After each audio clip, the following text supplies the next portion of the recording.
Hello friends, today we will be going to discuss an important topic named COPD, chronic obstructive pulmonary disorder. So what is the definition of COPD? It is chronic airway plus alveolar disease leading to airflow limitation with dynamic compression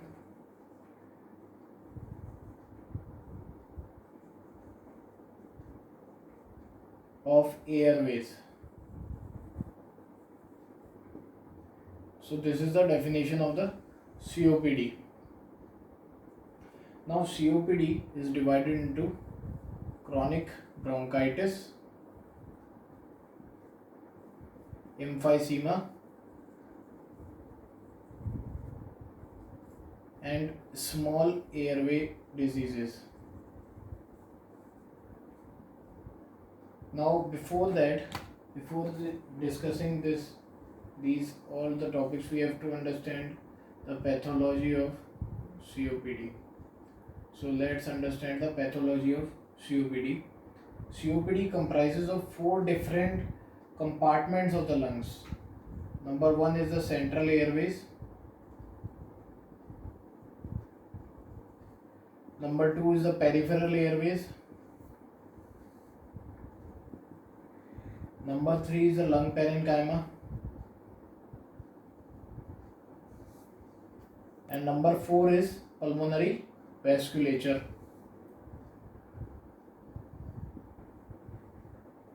Now what are the changes which can be seen in this disease? In the pathology, we will see the large airways of the COPD patients. Now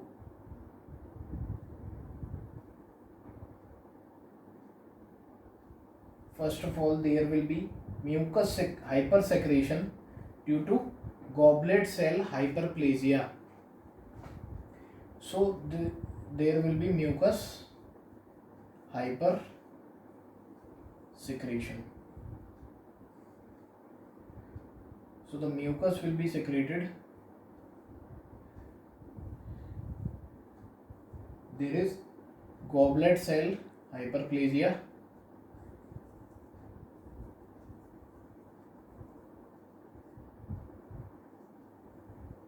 There is squamous metaplasia.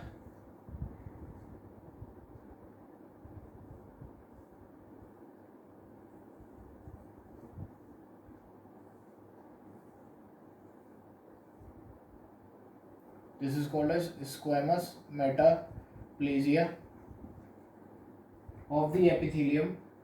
There is no basement membrane thickening, as you can see, but there will be increase in the number of macrophages. The macrophages will be increased. There will be an increase in the number of CD8 plus lymphocytes. So CD8 plus lymphocytes will be increased, and there will be little increase of airway smooth muscles, and one can see neutrophils in the sputum of the patient. So this is very important, as there is mucus hypersecretion in these patients. So the important points to remember in this airway, large airways changes is, first of all, there will be mucus hypersecretion. The mucus hypersecretion will be due to goblet cell hyperplasia, and there will be squamous metaplasia. There will be basement membrane. The basement membrane will not be thickened, as there will be no increase in the basement membrane thickness. Airway smooth muscle will be normal, and the neutrophils will be seen in the sputum. These are all the pathological findings in the patient of COPD. Now these are the large airway changes. Now we will discuss the small airway changes in a COPD patient. The pathology of small airway changes. Inside the small airway, there will be dynamic compression of the airways. Alright, so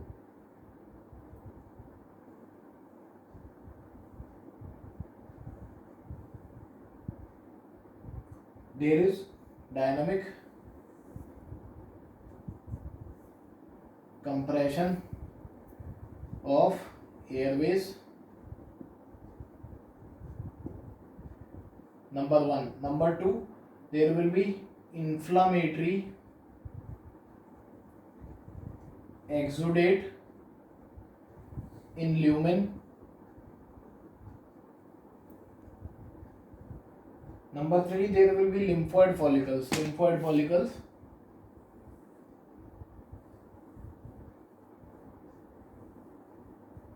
in the small airways, and there will be disrupted alveolar attachments.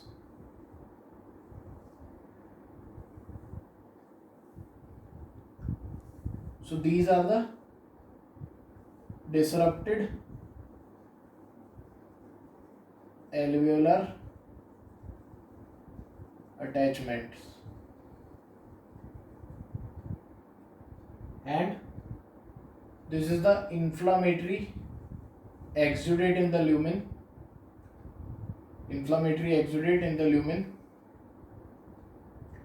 and there will be thickened wall.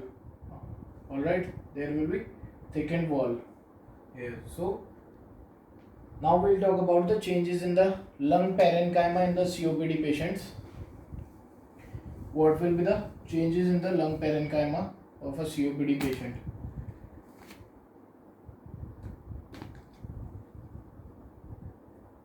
So lung parenchyma changes.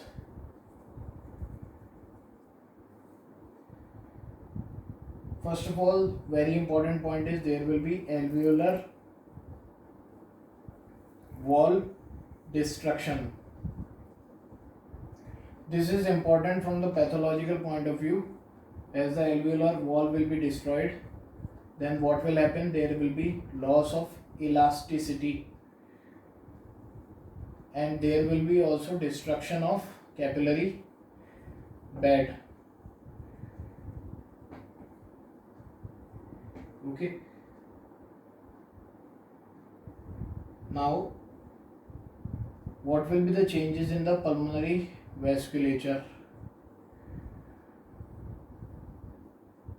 Changes in the pulmonary vasculature, first of all, in the patient of COPD due to chronic hypoxia, because of long-term decrease in the oxygen concentration, there will be pulmonary vasoconstriction.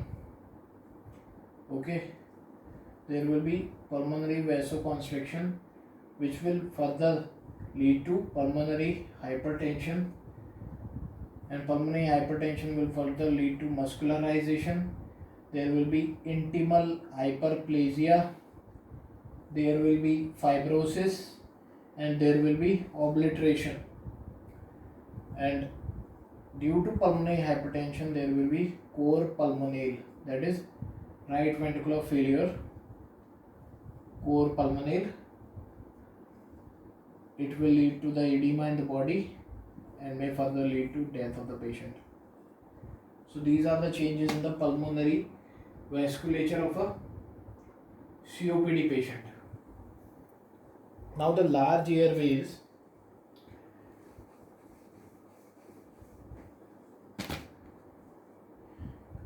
What does the large airways contain? Large airways contain goblet cells. There is mucus. There is squamous metaplasia in the large airways. Okay. In small airways, there is dynamic compression. There is exudate and lymphoid follicles, and there is loss of attachment in the alveoli that we have already discussed. And in the vascular part, we have just now discussed the pulmonary vasculature changes, which were pulmonary hypertension and core pulmonale. Okay, so in the large airways there will be goblet cells, mucus and squamous metaplasia. In the small airways there will be dynamic compression, there will be exudate formation, there will be lymphoid follicles, there will be loss of attachment of the alveoli, and in the pulmonary vasculature there will be pulmonary hypertension and core pulmonale. There is basically airway trapping in COPD that will lead to dynamic compression, and there will be airway trapping. Now we will see diagrammatically how this happens.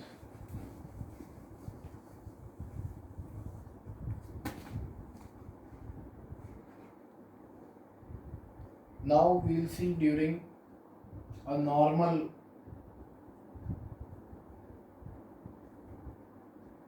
this is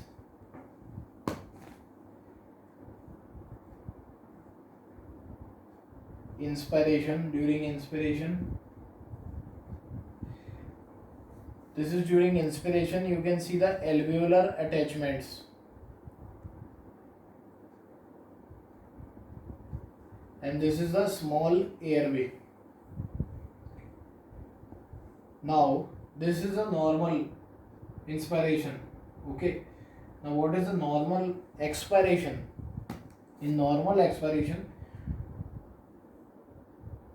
you can see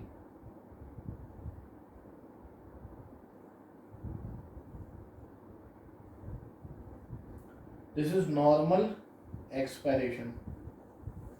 You can see the alveolar attachments here. Okay, now what will be seen in the COPD patient? What will be happening in the case of inflammation? There will be thickened airway. Thickened airway will be there. So there will be loss of alveolar attachment. As you can see, in between there is loss of alveolar attachment and there is loss of elasticity, and that is called as emphysema. That is emphysema, which is mostly seen in the patients of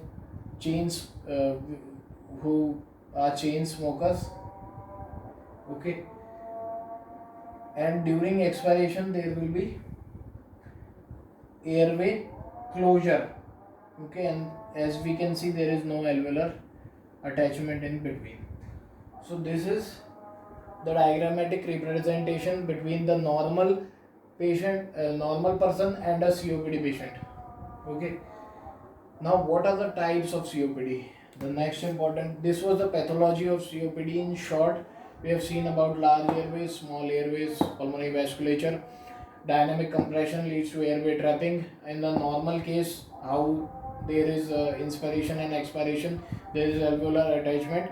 And in the COPD patients, as we can see, there is loss of alveolar attachments and there is loss of elasticity, which will lead to emphysema, in which there is alpha-1 antitrypsin deficiency, which occurs mostly in the patients of COPD and those who are chain smokers. Now we will come to the types of COPD.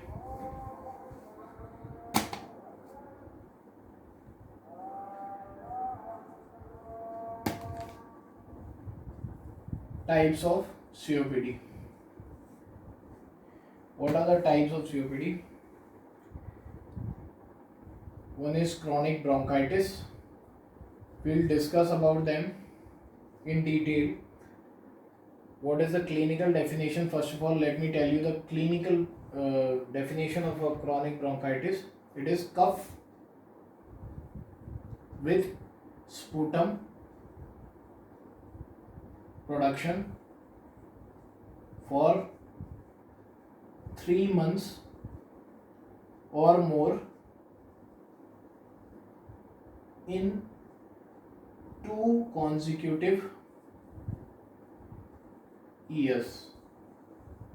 So this is the actual definition of chronic bronchitis, in which the patient will have cough and will have sputum production for 3 or more months in 2 consecutive years. This is very important. Now the second one is emphysema. What is the, first of all we will see the pathological definition of emphysema. It is dilatation of airways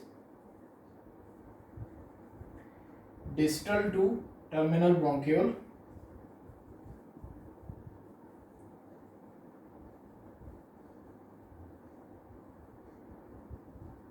followed by destruction of walls of air spaces, and this is very important line. There will be destruction of walls. In this pathological we have seen already. Now we will understand what are the types of emphysema. So first of all, there is centrilobular emphysema. Centrilobular, as you can see there is center of acinus involved. Center of acini is involved, and as I mentioned it, number 1, so it is most common emphysema. It is most commonly seen in the patient, centrilobular emphysema, and mostly, as I have already discussed, it is mostly seen in smokers, and predominantly this is asked that which lobe is involved. So predominantly upper lobe is involved. Okay. The second one is pan-acinar. Pan means entire. Alright, pan-acinar emphysema. So pan means entire. So entire acinus, entire acina, acinus is involved. This is seen in young patients who are non-smokers. This is a very important differentiating point between a centrilobular emphysema and pan-acinar emphysema, that this type of emphysema is seen in young non-smoker. Okay, and it is autosomal recessive disorder, and this is due to alpha-1 antitrypsin deficiency. Okay, so what happens in this pan-acinar emphysema is that there is protease mediated destruction, okay, of the lung. So this is very important, and predominantly it is seen in the lower lobe. Centriacinar was seen in the upper lobe. This is seen in the pan-acinar is seen in the lower lobe. So gene for alpha-1 antitrypsin, this is a very commonly asked MCQ. Gene for alpha-1 antitrypsin deficiency or alpha-1 antitrypsin is serpina gene.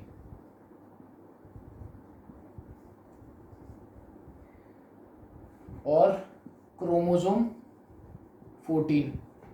Okay, or chromosome 14. So there are different alleles for that. There one is M allele, then there is S allele, then there is Z allele, there is null allele also. M is for normal, S is for S allele. There will be, in the patient who has S allele, there will be mild deficiency of alpha-1 antitrypsin enzyme. When there is Z allele, there will be severe deficiency, and in the null allele there will be no alpha antitrypsin left. Okay, so this you can also remember. So this was important. And there is a most commonly involved phenotype also, which is called as PIZZ phenotype. This is very much commonly involved. Okay, now what is there is another type of emphysema left. Third part is the last one is paraseptal emphysema. This is seen in young males, just like we discussed in pan-acinar. This is seen in young males, and in these patients there is increased risk of spontaneous pneumothorax. So this is another differentiating point. There can be a pneumothorax, spontaneous pneumothorax. So these patients have an increased risk of spontaneous pneumothorax. In the next lecture, we will discuss the difference between the chronic bronchitis and emphysema, and the different signs, the risk factors for COPD, the classification and the management of COPD. Thank you.